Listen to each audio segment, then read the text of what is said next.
नमस्कार, TV6 news network में आपका स्वागत है। मैं हूं आपके साथ गीतू चौहान। आप देख रहे हैं प्राइम डिबेट। दिल्ली में वायु प्रदूषण खतरनाक स्तर पर पहुंच चुका है और इसको लेकर सुप्रीम कोर्ट ने कड़ा रुख अपनाया है। कोर्ट ने दिल्ली सरकार से कहा कि दिल्ली में कूड़ा जलाना बंद होना चाहिए। दिल्ली सरकार इस पर निगरानी करे। शीर्ष अदालत ने पंजाब सरकार को जमकर फटकार लगाई है। उन्होंने कहा कि हर समय राजनीतिक लड़ाई नहीं हो सकती है। पराली जलाना कोई राजनीतिक मामला नहीं है और इसे तुरंत जलाना बंद कर देना चाहिए। दिल्ली एनसीआर में वायु प्रदूषण को लेकर सुप्रीम कोर्ट के सामने आया कि एक भी स्मोक टावर यहां काम नहीं कर रहा है। आज चर्चा इसी मुद्दे पर, लेकिन उससे पहले आप सभी से अनुरोध है कि आप TV6 न्यूज नेटवर्क को सब्सक्राइब करें, लाइक करें और शेयर करें। और अब अपनी चर्चा की शुरुआत करते हैं। खास मेहमान हमारे साथ जुड़ चुके हैं। हमारे साथ प्रोफेसर विपुल सिंह जी जुड़े हुए हैं, एनवायरमेंटलिस्ट है। साथ ही साथ डॉक्टर सलीम खान जी जुड़े हुए हैं, ये भी पर्यावरण के जानकार है। आप दोनों का बहुत बहुत स्वागत है। तो सर, जिस तरह से विपुल जी हम देख रहे हैं कि लगातार ये पॉल्यूशन बढ़ता जा रहा है और यह भी खतरनाक स्तर पर पहुंच चुका है, ऐसे में अब सुप्रीम कोर्ट ने इसमें पहल करते हुए फटकार लगाई है 5 राज्यों को, और खासतौर से दिल्ली को लेकर उन्होंने ज्यादा निर्देश दिए हैं कि आप तमाम तरह की बातें करते हैं लेकिन फिर भी कुछ होता हुआ नहीं दिखता। पराली लेने को लेकर, पराली जलाने को लेकर आप लगातार कहते हैं कि इसका धुआं आता है दिल्ली में, लेकिन उसके लिए कुछ किया क्यों नहीं जाता? पराली तो पहले भी जलती थी। बिल्कुल, पराली को जो जलाने का एक तरह से कहें एक परंपरा है जो पंजाब और हरियाणा जैसे क्षेत्रों में बहुत पुरानी रही है, लेकिन अब और पहले के समय में कुछ अंतर आ चुका है। और इनफैक्ट उससे पहले मैं ये बताऊं कि दिल्ली जो आज हम देख रहे हैं, दिल्ली का इतना पुराना इतिहास है। दिल्ली की जो अक्टूबर और नवंबर की मनोरम हवा होती थी, इतनी शुद्ध हुआ करती थी। मेरे याददाश्त में भी, मैं दिल्ली में पिछले 40 वर्षों से रह रहा हूँ और मेरी याद में भी मुझे पता है आज से 20 वर्ष पहले अक्टूबर और नवंबर का हम इंतजार किया करते थे कि अक्टूबर नवंबर आएगा और हम दिल्ली का वो आनंद लेंगे उस ठंडी हवा का, क्योंकि ना इसमें आपको एसी चलाने की जरूरत होती थी, ना आपको हीटर की जरूरत होती थी और बहुत अच्छी सुंदर हवा चला करती थी। लेकिन आपने देखा है पिछले 10-15 वर्षों में ये सिलसिला लगातार ही चल रहा है और बढ़ता जा रहा है। इस पर अगर एक रिसर्चर की तरीके से हम इसको जब देखते हैं तो मुझे 2 बातें दिखती हैं। मुझे बड़ा आश्चर्य है कि अभी तक सरकार का ध्यान उस तरफ क्यों नहीं गया। पहला कि 2009 में जब से एक एक्ट पास किया गया पंजाब में, जिसको हम कहते हैं पंजाब प्रिजर्वेशन ऑफ सब सॉइल एंड वाटर एक्ट 2009, ये एक्ट जो है पंजाब में लाया गया था कि पंजाब में बहुत तेजी से वाटर टेबल नीचे जा रहा था और उस वाटर टेबल के नीचे जाने से बहुत बड़ा कंसर्न था, क्योंकि जो पंजाब में किसान थे वो अप्रैल और मई के महीने में ही, मॉनसून के आने से पहले ही चावल की बुआई कर देते थे। उसके लिए उनको वाटर जो है जमीन से खींचना पड़ता था।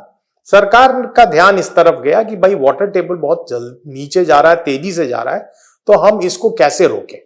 उसके बाद ये 2009 का एक्ट लाया गया जिसमें कहा गया कि अब किसानों को वाटर जो है निकाल कर हम अप्रैल मई में हम उनको बुआई नहीं करनी है, जब तक मॉनसून का पानी नहीं आ जाता है तब तक चावल की बुआई नहीं होगी।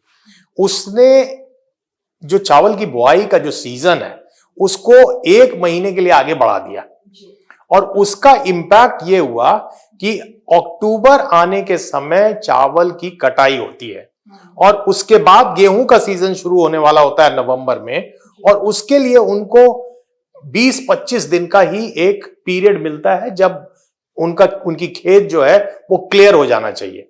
और ये जो शॉर्ट पीरियड है उसी को पूरा करने के लिए तेजी से, क्योंकि labour shortage over the period of time बढ़ा है, और उसको कम करने के लिए कि किसी तरीके से खेत से सारा चीजें हट जाएं, ये जो पराली है वो जलाने का सिलसिला चालू हुआ है और वो आगे तेजी से बढ़ता गया है। तो 2 चीजें हैं कि ये पराली का सिलसिला, मुझे लगता है कि जब हमने एक समस्या से निजात पाई और एक एक्ट लेकर आए तो उसने एक दूसरी बड़ी समस्या को जन्म दे दिया है। बिल्कुल।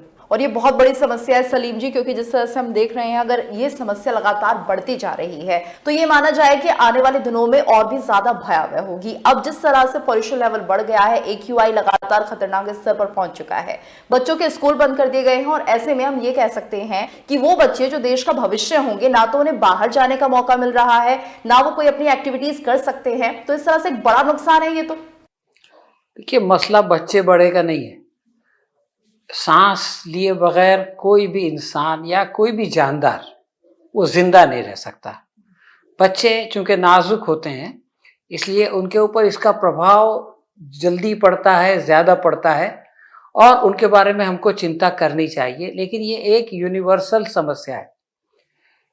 इंसान जो है वो पानी पिए बगैर प्यासा रह जाएगा। इंसान खाना खाए बगैर 2-4 दिन, 10 दिन, 15 दिन तक लोग जो है वो भूख हड़ताल करते हैं और जिंदा रहते हैं। लेकिन सांस के बगैर आप जिंदा नहीं रह सकते। तो ये अच्छा, दूसरी चीज़ ये है कि आप एयर पोल्यूशन के बारे में, हवा के प्रदूषण के बारे में एक बात ये समझें कि ये जिन जब एक बार बोतल के बाहर आता है ना, फिर ये दोबारा बोतल में नहीं जा सकता। पानी को आप जो है, अगर समझो आपके पास पोल्यूटेड वाटर है, आप उसको कहीं रोक सकते हो, उसको ट्रीट करके आगे भेज सकते हो। सॉलिड वेस्ट को आप एक जगह जमा करो, इंसनरेट कर दो। लेकिन हवा का पोल्यूशन ऐसा है कि हवा में आ गया तो खत्म। अब वो जो है वो लोगों की सांस से उनके फेफड़ों में जाएगा। और आज की तारीख में जो दिल्ली की पोजीशन है वो ये है कि उसको आप एक मिसाल से समझें कि जैसे एक आदमी ने 30-40 सिगरेट अगर दिन में पी लिए, तो वो अपने फेफड़ों को जितना नुकसान पहुंचाता है, उतना नुकसान इंसान बगैर सिगरेट पिए अपने फेफड़े को हर इंसान पहुंचा रहा है, बच्चा, बड़ा, बूढ़ा, सब। और अभी डॉक्टर साहब बता रहे थे कि जो लेवल है, देखिए हर पार्टिकुलेट जो डस्ट होती है वो हमारी सांस से अंदर नहीं जाती। ये खास साइज की होती है, 2.5 माइक्रोन से कम वाली, वो हमारी सांस से अंदर जाती है। अब इसकी लिमिट जो है वो CPCB ने, हमारे सेंट्रल पोल्यूशन कंट्रोल बोर्ड ने 60 माइक्रोग्राम तय की हुई है। हालांकि ये खुद भी बहुत 4 गुना ज्यादा है। WHO के लिहाज से अगर आप देखें, वर्ल्ड हेल्थ ऑर्गेनाइजेशन के लिहाज से, तो ये 15 माइक्रोग्राम पर मीटर क्यूब होनी चाहिए। तो पहले ही हमने 4 गुना ज्यादा लिमिट लगा दी, और अब जो है वो CPCB से 8 गुना ज्यादा और वर्ल्ड हेल्थ ऑर्गेनाइजेशन से 30 से 40 गुना ज्यादा। यानी ये कोई परसेंट नहीं मैं बता रहा हूं। तो इसमें सिचुएशन में हम लोग रह रहे हैं। जब ओबामा आने वाले थे तो ये खबर आई थी कि साहब उनके साथ ऑक्सीजन लाया जाएगा, तो हम लोगों को बड़ी हंसी आई थी कि यार ऐसे कौन सी बड़ी तोप है कि वो हमारे यहाँ सांस नहीं ले सकते। लेकिन ये जो पोल्यूशन का लेवल है, हर आदमी इस बात के लिए मजबूर हो जाएगा कि वो जो है वो बाहर से सांस नहीं ले सके। तो ये बहुत सीरियस इशू है। इस पर जो संज्ञान लिया है हमारे सुप्रीम कोर्ट ने, और इतनी सख्त बात कही, यानी किशन कौल साहब ने कहा कि मैंने अपनी आंखों से किसानों को पराली जलाते हुए देखा। किशन कौल साहब ने कहा कि अगर मैं बुलडोजर चलाऊंगा तो कोई उसको रोक नहीं सकेगा। तो ये जो अल्फाज इस्तेमाल किए गए हैं, इससे आप उनकी परेशानी, उनकी चिंता को समझ सकते हैं। और चूंकि वो खुद दिल्ली में रहते हैं, तो ये इसमें कोई हवा जो है वो फर्क नहीं करती कि आप VIP है और आप गैर VIP है, वो तो सबके लिए बराबर है। तो ये समस्या मैं समझता हूं कि अपनी हदों से गुजर गई है। बिल्कुल। और खास तौर से दिल्ली को लेकर अगर हम बात करते हैं विपुल जी, तो ये लगातार ये कहा जा रहा था कि जो CM केजरीवाल है वो ऑड इवन को शुरू कर रहे थे, और इसको लेकर भी सुप्रीम कोर्ट ने फटकार लगाई है, कहा है कि ये प्रैक्टिकली पॉसिबल नहीं। आप किस तरह की बात करते हैं? स्मॉग टावर की बात कही जा रही थी जो कि एक्टिव होंगे, लेकिन वो भी अब कहीं चलते हुए नहीं दिख रहे हैं। तो किस तरह की तैयारी है दिल्ली सरकार की, जब उनको पता है कि सब होना ही है? दूसरा ये है कि दिल्ली और पंजाब में आम आदमी पार्टी की ही सरकार है, तो एक कोऑर्डिनेशन जरूर होना चाहिए कि वहां पे किस तरह से जो पराली जल रही है उसको भी रोका जाए, और यहां पर दिल्ली में जिस तरह से वातावरण खराब हो रहा है उसके लिए बड़े कदम उठाए जाए, लेकिन ऐसा नहीं हो रहा। देखिए, ये कहावत है ना, हाथी के दांत दिखाने के और खाने के कुछ और होते हैं। तो ये दिखाने से कि हम स्मॉग टावर लगा देंगे, हम स्प्रिंकलर से सड़कों पर पानी फैला रहे हैं, ये तो बस मतलब दिखाने के लिए किया जाता है। पब्लिक कंजम्पशन के लिए है कि सरकार इसके लिए सीरियस है और कुछ एफर्ट ले रही है। लेकिन अगर एक पढ़े लिखे नागरिक के रूप में अगर आप देखते हैं तो हमें पता है कि इसका कोई इम्पैक्ट नहीं है। और जैसा अभी डॉक्टर साहब कह रहे थे, ये हवा जो है ना, ये अमीर और गरीब किसी में फर्क नहीं करती है। और ये इनफैक्ट अगर देखा जाए तो जो गरीब है उसके पास ज्यादा रेजिस्टेंस है, क्योंकि वो बहुत डिफिकल्ट सिचुएशन में बचपन से रहा है और अब अपनी उम्र निकाल रहा है। बट जो अमीर हैं, वो जो एयर कंडीशन में रहते हैं, उनको थोड़ा भी अगर एक्सपोजर होता है इस तरह के वातावरण का तो उनको सबसे ज्यादा परेशानी होती है। रहा सवाल कि भाई देखिए, पंजाब में मैंने एक समस्या अभी बताई कि पंजाब में जो एक्ट पास किया गया है उसका सॉल्यूशन निकालना है। ये मैं नहीं कह रहा हूं कि पानी एक बड़ी समस्या नहीं है, पानी के समस्या को निपटाने के लिए ही 2009 का एक्ट लाया गया, लेकिन उससे जुड़ी हुई और भी समस्याएं हैं। जैसे किस वैरायटी के चावल को हम पैदा कर रहे हैं वहां, वो जो वैरायटी ऑफ राइस है, या सरकार पीछे बहुत किसानों को लेकर आंदोलन चला, कभी हमने गंभीरता से सोचा कि क्या ये जो आंदोलन है, क्या सरकार ने जो कदम उठाए थे वो क्या सचमुच में उसके दूरगामी परिणाम होने जा रहे थे।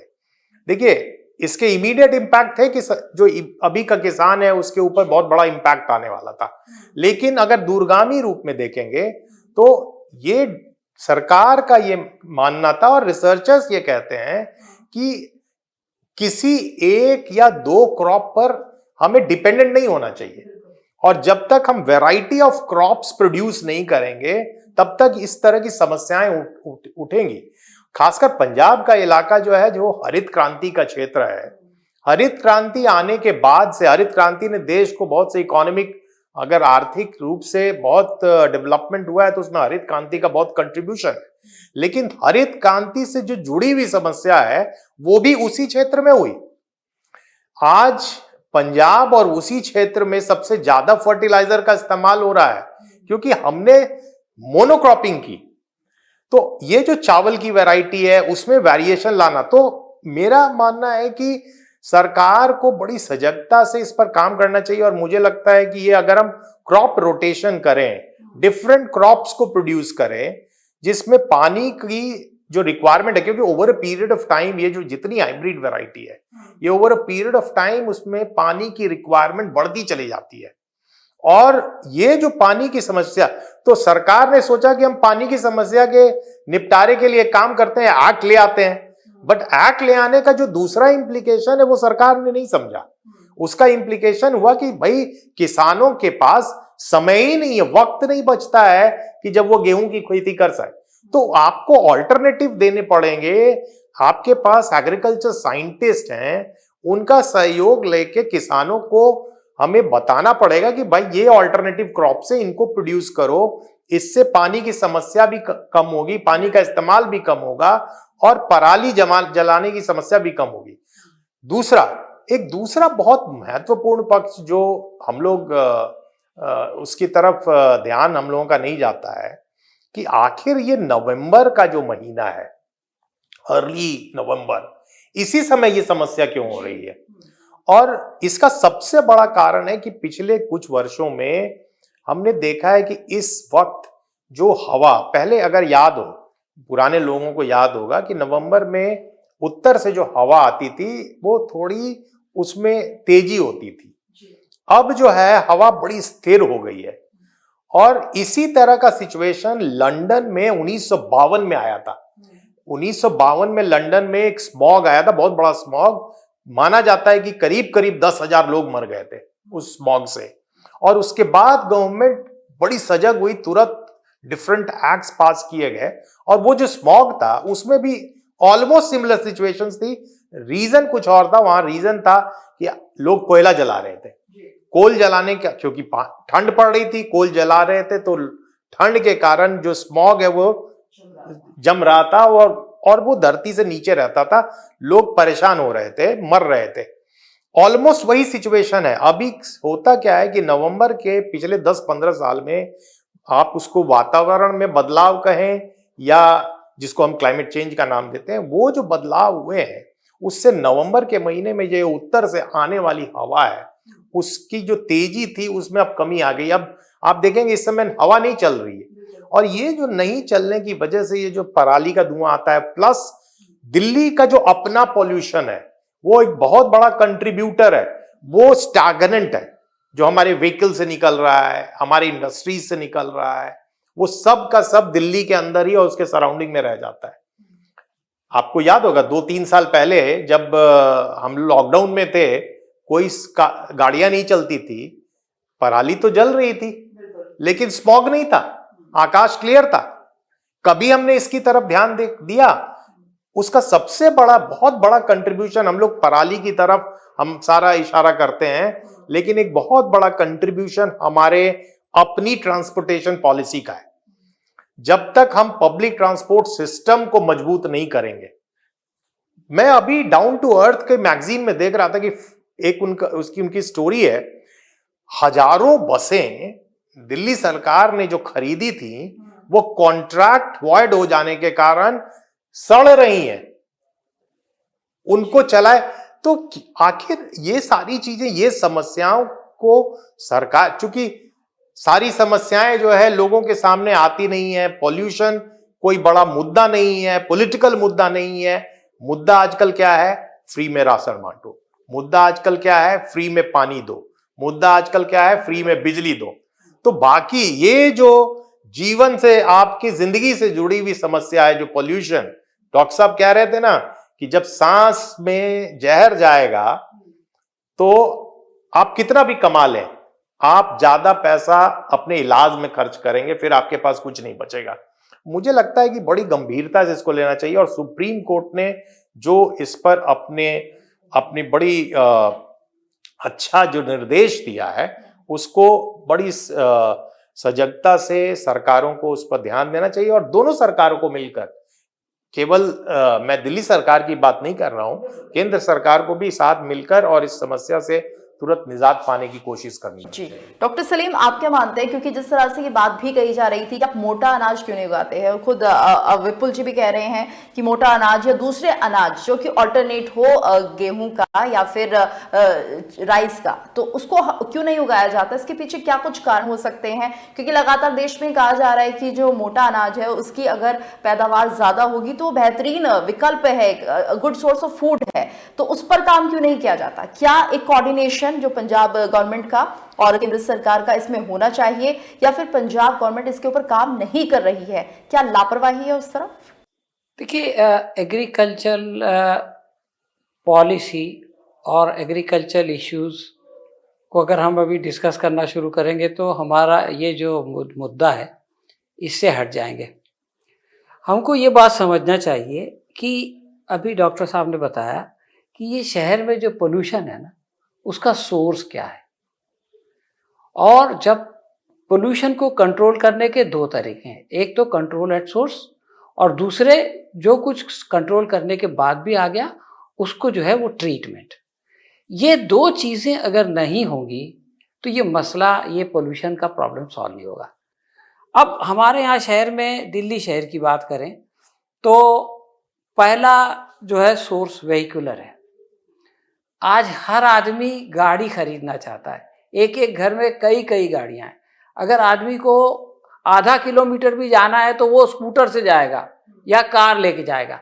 पैदल चलना जो है हम लोगों ने बंद कर दिया। दूसरे ये कि पब्लिक ट्रांसपोर्ट को हम अपनी शान के खिलाफ समझते हैं, यानी हमको ऐसा लगता है कि जो है लोग, कोई हमको रेलवे से आता हुआ देखेगा तो क्या सोचेगा, हमारी इज्जत खराब हो जाएगी। तीसरी बात यह है कि पब्लिक ट्रांसपोर्ट इतना आरामदायक नहीं है कि आदमी उसमें जाने से उसको पसंद करे। तो ये जो है ना, ये बेसिक सोर्सेस हैं कि अगर आपने पब्लिक ट्रांसपोर्ट को आसान किया और लोगों ने ये भ्रम निकाल दिया अपने दिल से कि ट्रेन में जाने से मेरी कोई शान कम हो जाएगी, तो एक बहुत बड़ा सोर्स कम हो जाएगा। दूसरी बात आप ये देखें कि हवा की बात, हवा से होता क्या है? हवा से ये होता है कि जो पोल्यूशन है वो डाइल्यूट हो जाता है। देखिए, आप पोल्यूशन ट्रीटमेंट क्या करते हैं, उसको आप डाइल्यूट कर देते हैं तो वो आपके लिए हानिकारक नहीं, वो मौजूद रहता है। अब ये कि अगर हवा नहीं चल रही है तो उसके कुछ तो नेचुरल कारण हो सकते हैं, कुछ गैर नेचुरल कारण भी हो सकते हैं। मसलन ये कि कहीं पेड़ पौधे पहले ज़माने में थे, खेत थे बड़े बड़े, अब आपने जो है वो सीमेंट का एक बहुत बड़ा जंगल बना दिया। ये तो पोल्यूशन को एब्जॉर्ब नहीं करता। उल्टा इन बिल्डिंगों में जो एसी लगे हुए हैं, इन बिल्डिंगों को जो लिफ्ट चल रही है, इसके लिए आपको बिजली का इस्तेमाल हो रहा है और उसका पोल्यूशन हो रहा है। तो ये चीज़ें जो कि डाइल्यूट कर देती थी, यानी दिल्ली आने से पहले रास्ते में ही ये पराली के पोल्यूशन को जज्ब कर लेती थी, कम कर देती थी, अब वो ख़त्म हो गया। अब उनके रास्ते में कुछ ऐसा मिलता ही नहीं है जो उनको रोके, तो वो सीधे सीधे सीमेंट के ऊपर से चल करके दिल्ली पहुंच जाती है। तो और जो बिल्डिंग के लिए हम प्लान बनाते हैं तो उसमें जो एयर फ्लो है उसका ख्याल रखना पड़ेगा। इसको नहीं ख्याल रखते लोग, बोलते बिल्डिंग मजबूत हो, गिरे नहीं, सड़क हो, लेकिन ये कि जो एयर क्वालिटी को डिस्टर्ब करने वाले जो एस्पेक्ट्स हैं उसको अगर सामने नहीं रखा गया तो फिर ये पराली का मसला आएगा। एक बात और मैं कहना चाहता हूँ कि पराली कोई ऐसा इशू नहीं है कि जिसको हम एड्रेस नहीं कर सकते। देखिए, अगर ज़मीन में समझ लीजिए उसकी जड़ें मौजूद हैं, सही है, अगर सरकार जो है वो लोगों को ये सहूलत दे कि ये हमारी मशीनें आएंगी, आपके खेत में एक दिन काम करेगी, 4 घंटे काम करेगी, 10 घंटे काम करेगी, आप इसकी हमको इतनी फीस दे दो, या तो जैसे आप बिजली फ्री देते हैं, पानी फ्री देते हैं, वैसे आप ये सर्विस फ्री दे दो, और वो मशीन जो है वो उस पराली को ज़मीन से उखाड़ के चूरा कर देगी, पाउडर बना देगी, तो उसको किसान को जलाने की ज़रूरत नहीं पड़ेगी। लेकिन हमारे यहाँ मामला क्या है कि हमारी सरकारें, जैसा कि अभी बता रहे थे डॉक्टर साहब, कि इनको तो पब्लिक से कोई दिलचस्पी नहीं है, इनको अपने प्रचार करने में दिलचस्पी है, इनको इलेक्शन जीतने में दिलचस्पी है। इनको मालूम है कि इस नवंबर को जो हुआ है अगले नवंबर को फिर होने वाला है, लेकिन अब जब ये मसला हल होगा तो अगले नवंबर तक ये लोग कुंभकर्ण की नींद सो जाएंगे। तो ये जो एटीट्यूड है और ब्लेम गेम का मामला, आपको याद होगा 2 साल पहले ये मामला पार्लियामेंट, ये सुप्रीम कोर्ट में आया था, तो यूपी गवर्नमेंट के वकील ने सुप्रीम कोर्ट में कहा, यानी हास्यास्पद बात है, उसने कहा कि साहब हम इसके लिए जिम्मेदार नहीं, तो लाहौर से आ रहा है। यानी अब अगर आप जिम्मेदारी को एक्नॉलेज ही नहीं करो तो उसको एड्रेस कैसे करोगे, उसको सॉल्व कैसे करोगे। उस वक्त लॉकडाउन की सिचुएशन, यानी कहा था, अभी भी कहा गया है कि आप लॉकडाउन लगा दो अगर आप इसको कंट्रोल नहीं कर सकते। अभी डॉक्टर साहब ने बताया जब लॉकडाउन था तो आसमान नीला हो गया था, दिखाई देता था।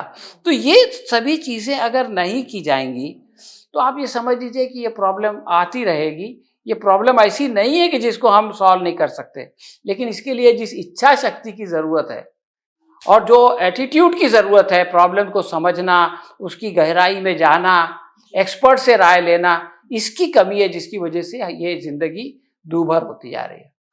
बिल्कुल विपुल जी, लेकिन अब सॉल्यूशन क्या है, क्या हल है, क्या कुछ करना चाहिए? देखिए, समस्याएं जो हमने बताई, सबसे बड़ा जो अगर हम इसका सॉल्यूशन ढूंढे तो सबसे बड़ी सॉल्यूशन तो इसकी यही है कि आप रिसर्चर से बात करें। सरकारों को सबसे पहले रिसर्चर्स को शामिल करना चाहिए जो इस क्षेत्र में काम करते हैं। उसमें रिसर्चर्स आपको सजेशन, सलाह दे सकते हैं, बहुत तरह की सलाह दे सकते हैं। दूसरा कि पहले आपको तो ये समझना पड़ेगा कि हम ये जो चीजें कर रहे हैं, जो भी है, सरकार कोई भी हो, पावर में कोई भी सरकार हो सकती है, लेकिन हम जो ये कर रहे हैं वो हम अपने देश के लिए कर रहे हैं। और देश कहें, अपने राज्य के लिए कहें या अपने शहर के लिए कहें, क्योंकि ये अब दिल्ली तक ही सीमित नहीं है। दिल्ली के बाहर के जो क्षेत्र हैं, अगर आप वेदर का मैप उठा के देखिएगा अपने मोबाइल फोन पर, और उसमें जो रेड जोन देखेंगे आप, जिसमें AQI रेड जोन दिखाता है, जो 500 के लेवल पर अभी पहुंचा हुआ है, तो आपको दिखेगा कि वो दिल्ली तक ही नहीं सीमित है। बुलंदशहर है ना, हरियाणा के क्षेत्र, मतलब पूरा बहुत बड़ा क्षेत्र है, दिल्ली से भी बहुत बड़ा क्षेत्र को वो कवर कर रहा है। कहने का मतलब है कि अभी बड़ी गंभीरता से सारे स्टेट्स, जो अफेक्टेड स्टेट्स हैं, उन सारे स्टेट्स को मिलकर इस पर गंभीरता से विचार करना पड़ेगा। और लंदन का जो मैंने एग्जाम्पल दिया था कि 1952 में जब ये स्मॉग की समस्या आई थी, जब हजारों जिंदगियां तबाह हो गई थी और लोग मर गए थे, तो बड़े सीरियसली सरकार ने इस पर कदम उठाए। उन्होंने कहा कि भाई कोल को जलाना बंद करो और बहुत स्ट्रिक्टली इसको इंप्लीमेंट किया। अभी हम क्या करते हैं कि हम टेम्पररी सॉल्यूशन ढूंढते हैं। मुझे लगता है परमानेंट सॉल्यूशंस की तरफ हमें जाना चाहिए। और जो सबसे बड़ा सॉल्यूशन जो मुझे लगता है कि हमें ये ऑड इवन जो है ना, ये ऑड इवन तो अभी टेम्पररी सॉल्यूशन के रूप में हम देखते हैं, बट मुझे लगता है कि जितनी संख्या हो चुकी है दिल्ली में व्हीकल्स की, जैसा अभी सर बता रहे थे कि एक एक घर में 2-2, 3-3 गाड़ियों को रखने का शौक है, तो ये जो चीजें हो गई हैं, ये जो नंबर बढ़ गया है, इसको कंट्रोल करना पड़ेगा कहीं ना कहीं गवर्नमेंट को। इसके लिए टैक्स लगाना पड़े, इसके लिए आप जैसे लंदन में है, अगर आप व्हीकल लेके पर्टिकुलर रीजन्स में जाते हैं, दिल्ली में अगर आप एंटर कर रहे हैं तो आपको टैक्स ज्यादा देना पड़ रहा है। तो मुझे लगता है कि इस पर भी कंट्रोल, व्हीकल्स के ऊपर कंट्रोल, लेकिन उसके पहले सरकार को पब्लिक ट्रांसपोर्ट सिस्टम जो है वो ठीक करना पड़ेगा। मेट्रो एक बहुत बड़ा सॉल्यूशन था, लेकिन मुझे लगता है कि मेट्रो के साथ जो फीडर रोड्स हैं उसमें भी पब्लिक ट्रांसपोर्ट सिस्टम लाना पड़ेगा, और व्हीकल्स का जो अपना प्रॉब्लम है, उससे रिलेटेड पॉल्यूशन का प्रॉब्लम है, वो उस पर कंट्रोल हम उस पर कर पाएंगे। और दूसरा कि हमें different variety of crop Punjab और हरियाणा जैसी जगहों पर उगाने के लिए किसानों को प्रेरित करना पड़ेगा, ताकि ये जो वाटर एब्जॉर्बिंग क्रॉप्स हैं, जो ज्यादा वाटर की रिक्वायरमेंट जिसमें होती है, उससे हम बच सकें और फिर हम नॉर्मल रूप से खेती कर पाएंगे। हमें लंबा समय मिल पाएगा, गेहूं की खेती का जब समय आएगा तो हमें लंबा समय मिलेगा, और फिर हम डिफरेंट मैकेनिज्म का इस्तेमाल करके पराली को निकाल सकेंगे। तो ये जो कम समय मिलता है, 15 दिन का समय मिलता है कि पराली को किसी तरीके से 15 दिन में खत्म करना है, तो ये पराली जलाने की समस्या भी कम हो जाएगी। मुझे लगता है ये 2 इमीडिएट सॉल्यूशन है जो सरकार को लागू करना चाहिए, और इसके लिए सारी सरकारों को, इफेक्टेड सरकार जितनी है, उन सब सरकारों को इकट्ठा होना पड़ेगा और बड़े स्ट्रॉन्ग विल के साथ इस पर निजात लाने की कोशिश करनी पड़ेगी। बिल्कुल, और यहाँ पर इसलिए सुप्रीम कोर्ट ने ये फटकार भी लगाई थी कि आप राजनीति ना करें, क्योंकि राजनीति होगी तो जैसा कि आपने बताया कि सब सरकारों को साथ मिलकर आना चाहिए, वो संभव नहीं हो पाएगा।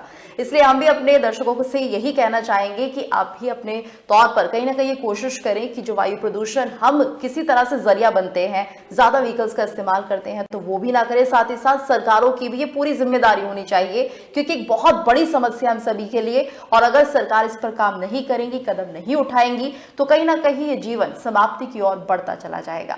आप दोनों हमारे स्टूडियो में आए, हमारी चर्चा में शामिल हुए, इसके लिए आपका बहुत बहुत धन्यवाद। और इसी के साथ प्राइम डिबेट में इतना ही, लेकिन जाने से पहले आपसे अनुरोध है कि आप TV6 न्यूज नेटवर्क को सब्सक्राइब करें, लाइक करें और शेयर करें।